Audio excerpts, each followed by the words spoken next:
इतिहास के मानस पटल पर देवता ग्राम नरसिंहा का एक ऐसा स्थान है जिसको आज आप लोग बैठ रहे हैं, छोटा महसूस कर रहे हैं।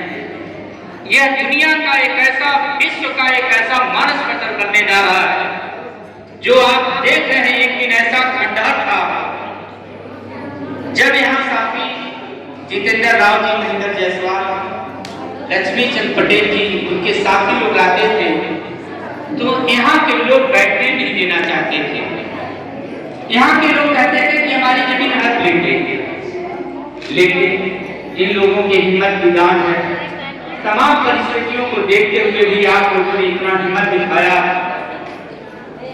कि जिसकी वजह से हमने कहा था कि ये लड़ाई एक दिखावा है, देखने की चीज है, लेकिन जो आप कर रहे हैं आप समझ नहीं पा रहे हैं, या आप समझ भी रहे हैं तो आप ये नहीं देख रहे हैं कि हम विश्व के मानस पटल के मानचित्र पर एक रेखांकित होने जा रहे हैं।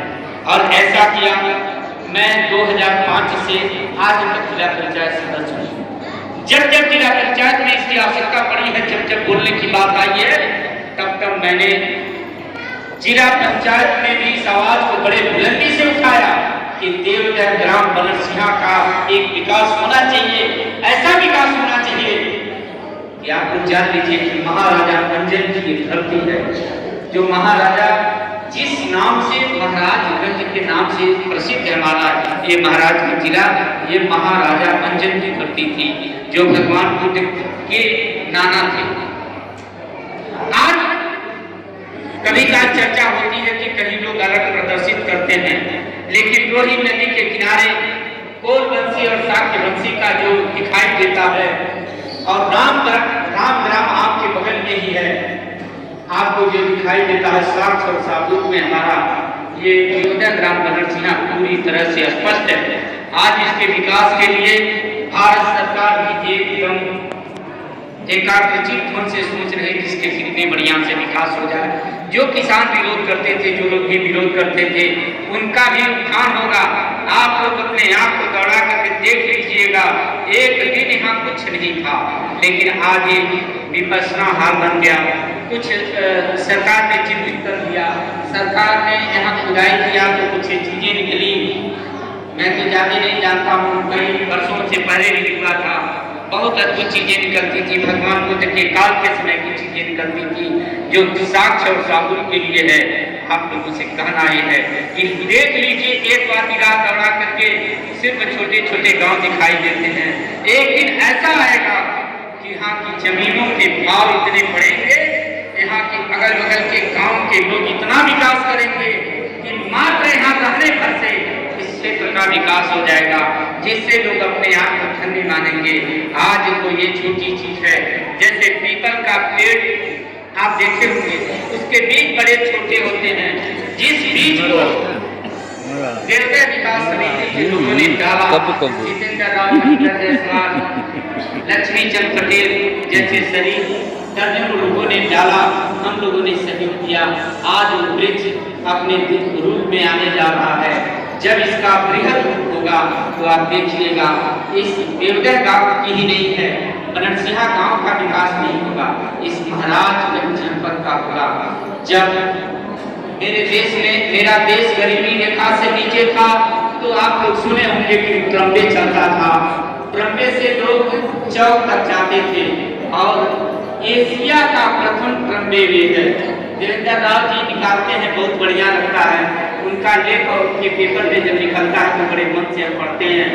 सन 82 में इसको बंद कर दिया गया, जिस दिन ये बंद करके रेडी हो जाएगा ट्रम्पे वेद, उस दिन आप जान लीजिए कि कहना नहीं पड़ेगा, छुट्टियों के समय से लेकर के बराबर सभी लोग घूमने के लिए इस देवता ग्राम नरसिंहा में आएंगे।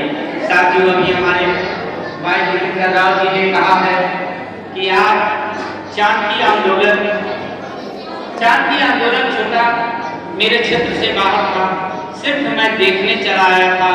जितेंद्र राव जी के साथ में एक बार मैं उस मौके पर गया तो देखा लोग बड़े मुश्किल से, पुल खड़ा था, दोनों तरफ से अप्रोच नहीं बना था, कुछ हिस्से नहीं बने थे, 17 सालों से पुल बना था। और उसी तरह से खड़ा था वन विभाग, राजस्व विभाग, पीडब्ल्यूडी, सेतु निगम और पर्यावरण, ये सब विभागों ने उस पर रोक लगा दिया था हाईकोर्ट से। लेकिन आप लोगों के सहयोग से इतना 3 चरण में 40 दिन आंदोलन हुआ और 40 दिन के आंदोलन में 7 दिन जल सत्याग्रह किया मेरे नेतृत्व में। और मैं जब जब आवाज उठाता था जिला पंचायत में, तब तब मैं देवघर ग्राम बनस्टिया का जिक्र जरूर करता था कि चांकी से लेकर के देवघर ग्राम बनस्टिया तक जोड़ा जाए। और हमारे यहाँ की एक तीर्थस्थली है, आप लोगों से कहना चाहते हैं एक चीज, आज इस चीज को आप देखने आ रहे हैं, विश्व के लोग एक दिन आएंगे और आप लोगों को सशक्त नमन करेंगे कि आप इस भक्ति से हैं। आज एक चीज और कहना चाहते हैं कि माता बहनें खास तौर से हैं, अभी चाचा जी ने सुखती किया है, आप लोगों के लिए सबसे बड़ी बात है, हम एक संदेश देना चाहते हैं कि आप बाह्य आडंबर में कतई मत पड़े। देखते हैं कि बच्चा बीमार पड़ता है तो लोग क्या करते हैं, कहते हैं दवा दोनों कराइए। आप लोग जरा सोच करके बताइए, अगर बेटा बीमार पड़ता है, भाई बीमार पड़ता है, अपने खुद बीमार पड़ते हैं, कोई पेशेंट बीमार पड़ते हैं, तो लोग डॉक्टर के यहाँ जाते हैं। अगर किसी से झगड़ा हो जाता है, कोई कानूनी अड़चन हो जाती है, तो जाते हैं काम, कहते हैं कानून की शरण में जाते हैं, बाबा साहब ने जिनको बनाया। आज थाने पर जाते हैं, तहसील पर जाते हैं, तब देवी देवता काम नहीं आते हैं। और जब लड़का बीमार पड़ जाता है तो कहते हैं तेरी सुखती करा है। अभी चाचा जी ने कितना बढ़िया कहा है, खास तौर से ये छोटी छोटी पिंडी बना करके सुखती हो जाती। और बाह्य नंबर में हमारे छोटे समाज के लोग हैं, पिछड़ी समाज के लोग हैं, कहीं आपने देखा नहीं होगा कि अगड़ी समाज का भी आदमी कहीं इस तरह का सुखती कराता है, कहीं इस तरह का कार्यक्रम करता है, नहीं करता है। आप लोग देखते हैं, अगर जो अब दुर्गा की लक्ष्मी जी पर हम टीका टिप्पणी नहीं करेंगे, लेकिन जितने शराबी जुआरी हैं वही जाके फिर पूजा कर रहे हैं इस समय। आप लोग बैठ करके देख लीजिए, जो मुख्य जजमान है वो भी मौका पाता है तो एक शीशी मार लेता है। ये कैसी भक्ति है, ये आडंबर है। आप लोग इससे बचिए। माता बहन और जितने लोग हैं, एक सुझाव मैं छोटा सा देना चाहता हूँ। यहाँ पर देखिए मूर्ति, ये भगवान बुद्ध की मूर्ति रखी हुई है। आप लोग अपने घर पर अपने, ये नहीं है कि मैं आपको कह रहा हूँ, मैं अपने खुद करता हूँ और आंख मुझे उतरता हूँ, पहले प्रणाम करता हूँ भगवान बुद्ध का, तब मैं आपको सिखा रहा हूँ। सो करके उठिए, धरती माता सूर्यदेव को प्रणाम करते हुए आप लोगों से